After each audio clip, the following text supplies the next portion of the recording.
Tunjuknya adalah the masked woman is me. Artinya apa? Wanita bertopeng itu aku. Dulu aku ini seperti orang yang bertopeng, penuh dengan pura-pura. Artinya apa? Yang aku perlihatkan ke orang lain, aku bilang ke siapapun yang baik-baik aja, yang jelek-jelek aku simpen. Aku malu nih dengan perbuatanku di masa lalu yang gak bener, yang penuh dengan dosa, yang toksik. Tapi setelah aku mengalami yang namanya kebangkitan spiritual, perjalanan rohani, ternyata apa yang aku pikirkan dulu itu menjadi semangatku.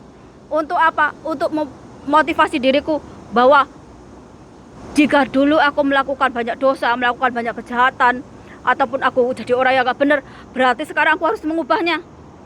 Agar apa? Agar aku itu percaya diri, agar aku ini semangat untuk tetap bertahan hidup. Kalau dulu aku selalu berpikir, siapa sih yang mau sama aku? Ataupun aku berpikir, ada nggak ya orang yang mau menerima aku apa adanya, dengan masa laluku yang gak baik, atau dengan perbuatanku yang dulu itu mungkin sangat toksik. Sekarang aku siap nih. Ini diriku, ini bagian dari masa laluku, dan ini aku apa adanya. Kalau kamu mau denganku atau kamu menerimaku, berarti kamu siap menerima baik burukku, menerimaku apa adanya. Karena apa? Karena itu bagian dari hidupku. Jadi aku itu gak perlu menyembunyikan kejelekanku. Aku itu gak perlu menyimpan masa laluku. Karena apa? Karena itu bagian dari hidupku. Bahwa seburuk apapun masa laluku, itu bisa jadi contoh untuk orang lain. Bahwa yang kamu lakukan sekarang itu pernah aku lakukan, tapi sekarang aku itu udah bertobat. Aku udah memperbaiki diri.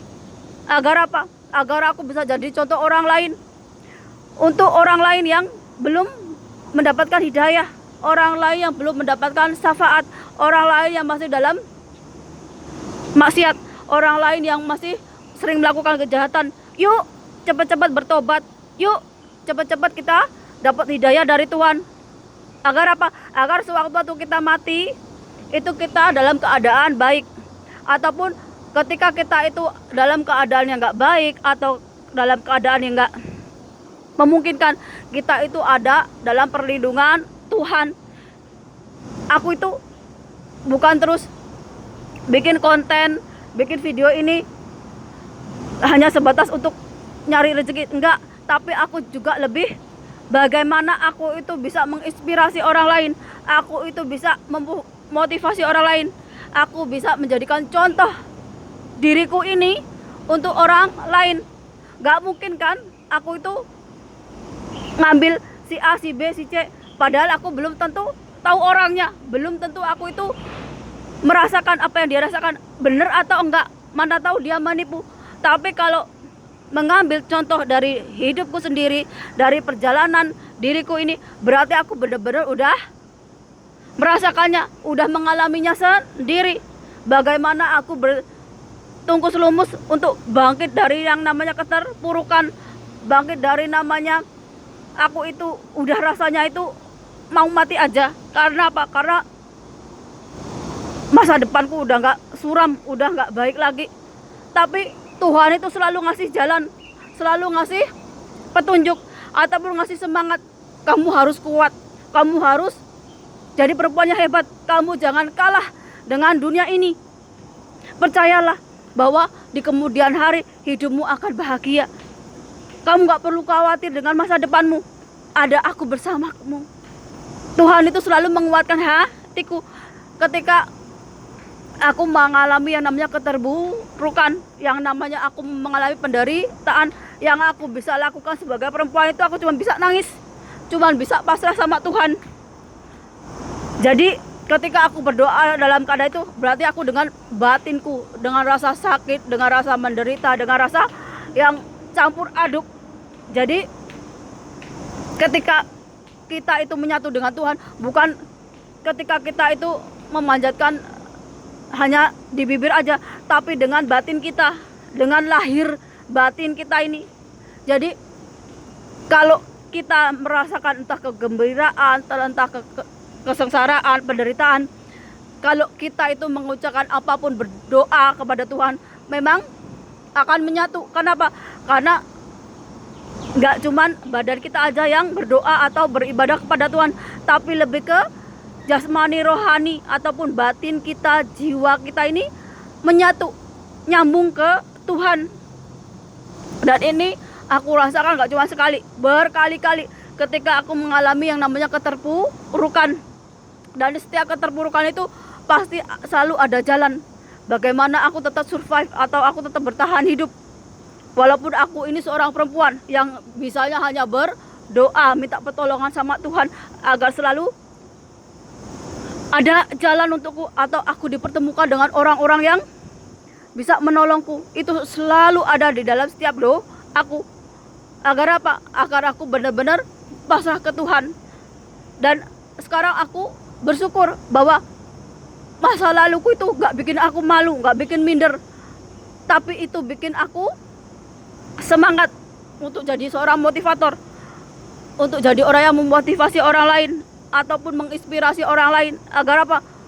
Ayo kita cepat-cepat bertobat, ayo kita cepat-cepat dapat hidayah, ayo cepat-cepat kita memperbaiki akhlak kita, moral kita, etika kita. Kenapa? Karena kita nggak tahu kapan mati, kita nggak tahu kapan kita dikasih sakit, kita nggak tahu kapan Tuhan itu akan ngasih kita karma atas perbuatan kita sendiri. Kenapa? Karena setiap perbuatan gak baik kita, perbuatan jahat kita, itu akan menghasilkan hal-hal yang gak baik juga. Sama seperti kalau kita itu dapat jodoh.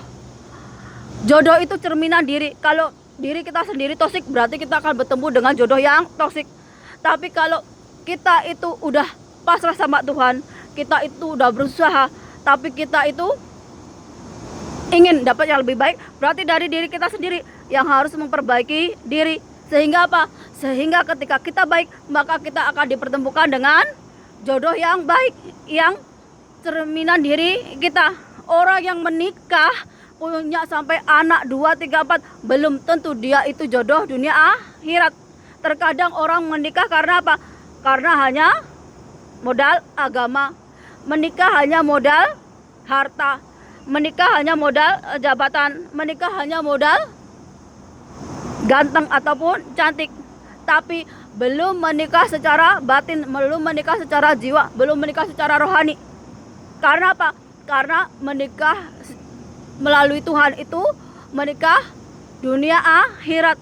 Jadi kita itu gak bertemunya hanya badan aja, tapi juga jiwa kita, ruh kita yang udah saling mengenal. Tapi untuk kita mendapatkan pasangan dunia akhirat ini, ya kita juga harus mau melepaskan atribut-atribut kita di dunia ini. Mulai dari jabatan, mulai dari agama, suku, warna kulit. Kita harus melepaskan nih segala embel-embel yang ada di dunia ini, mulai dari gelar dan sebagainya. Agar ketika kita bertemu Tuhan atau kita itu minta ampunan kepada Tuhan, kita itu udah jadi manusia yang bersih, yang artinya itu memang udah gak ada apa-apanya, udah meninggalkan yang namanya duniawi. Agar apa? Agar kita itu benar-benar diampuni sama Tuhan, diperbaiki akhlak moral kita. Hijab atau dinding pemisah antara diri kita ini sama Tuhan itu dibukakan. Karena apa? Karena banyak sekali nih, gak ulama, gak kiai, gak hari sepuluh yang ngajarin cuman apa? Cuman kalau kamu mau sakti, kalau kamu mau dapat harta, kalau kamu mau masuk surga, bla bla bla. Tapi mereka nggak mengajarkan tentang apa? Memperbaiki akhlakmu, memperbaiki moralmu. Tidak mengajarkan kamu tentang hukum karma. Banyak sekali. Makanya nggak heran kalau orang ahli spiritual ataupun pemuka agama itu kaya raya. Karena apa? Karena jualan paling laku, paling laris itu jualan spiritual, jualan agama, jualan ilmu-ilmu yang kayak gitu. Buat apa? Buat bodohin orang, buat nokoin orang. Padahal ilmunya belum seberapa. Tapi ketika yang dibodohi adalah orang bodoh, maka yang masuk adalah doktrin-doktrin yang menyesatkan. Dan aku nggak mau nih Sebagai aku orang Jawa, aku gak mau. Orang Jawa itu sudahlah dibilang beragama tapi gak bertuhan, akhlak moralnya rendah, dibilang Kristen ya enggak, dibilang Islam ya bukan, dibilang Hindu Buddha ya bukan. Beragama tapi nggak bertuhan. Hidup dunianya masih apa? Ya cuman mengumbar hawa nafsu, berbuat kejahatan, berbuat kezaliman. Makanya banyak orang walaupun ahli kitab, ahli Al-Quran, ahli sholat, ahli ke gereja atau sebagainya, tapi kelakuannya tetap seperti iblis, tetap seperti dajjal, tetap melakukan kejahatan, melakukan kezaliman. Kenapa? Karena dia hanya memuja ataupun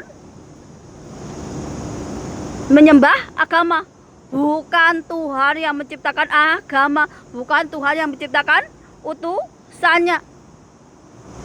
Ini yang aku ingin lakukan adalah memperbarui apa? Mindset atau pikiran atau hati kita. Orang-orang yang nggak punya rasa kemanusiaan itu bagaimana bisa merasakan penderitaan yang orang lain rasakan. Orang kalau udah enak, udah di zona nyaman, nggak bakalan merasakan penderitaan orang lain. Main tubruk aja, nggak kenal halal haram. Ini yang aku, kalau pikiran kita dulu itu dibelenggu oleh dogma-dogma, pikiran-pikiran yang membuat kita itu hidup terpuruk, hidup dalam kemiskinan, dalam hal-hal yang nggak baik, diubah mindsetnya. Kalau dulu kita itu mau sedekah aja pilih-pilih, harus Islam, harus yang begini. Kita ubah, kita sedekahnya nggak cuma sama manusia, tapi semua makhluk hidup. Kalau kita itu dulu mau nolongin orang aja pilih-pilih, harus yang Islam dulu baru ditolongin. Kalau sekarang nggak, tolongin, nggak kira dari suku mana, bangsa mana, warna kulitnya mana. Karena apa? Karena kita diciptakan oleh Tuhan. Kalau dulu kita tukang merusak alam nih, sekarang kita ubah. Kita menyayangi alam, kita menyayangi binatang, kita menyayangi tumbuh-tumbuhan. Bagaimana agar alam ini lestari dan indah, agar manusia bisa menempatinya bersama makhluk Tuhan yang lainnya. Kalau dulu kita itu suka gosip, suka ngomongin orang, suka jelek-jelekin orang, kita ubah. Lebih banyak diam, lebih banyak berdoa, lebih banyak beristighfar. Kalau dulu kita itu sukanya ke jalan-jalanan, ke diskotik ataupun ke tempat-tempat maksiat, sekarang diubah.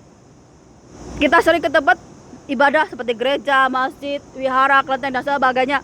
Kalau dulu kita itu nggak ada waktu buat keluarga, kita selalu senang-senang, foya-foya, have fun, selingkuh sana sini. Kita ubah. Kita bahagia keluarga kita. Kita jadi orang yang memuliakan orang lain. Orang tua kita. Jangan sampai lupa. Sejelek-jeleknya orang tua kita, tetap mereka itu orang tua kita. Kita punya yang namanya tanggung jawab, bahwa kita jadi contoh untuk anak-anak kita. Jangan sampai kita jadi anak yang durhaka. Kita harus menunjukkan berapa baktinya kita kepada orang tua kita, agar anak kita ini punya contoh yang baik dari diri kita sendiri.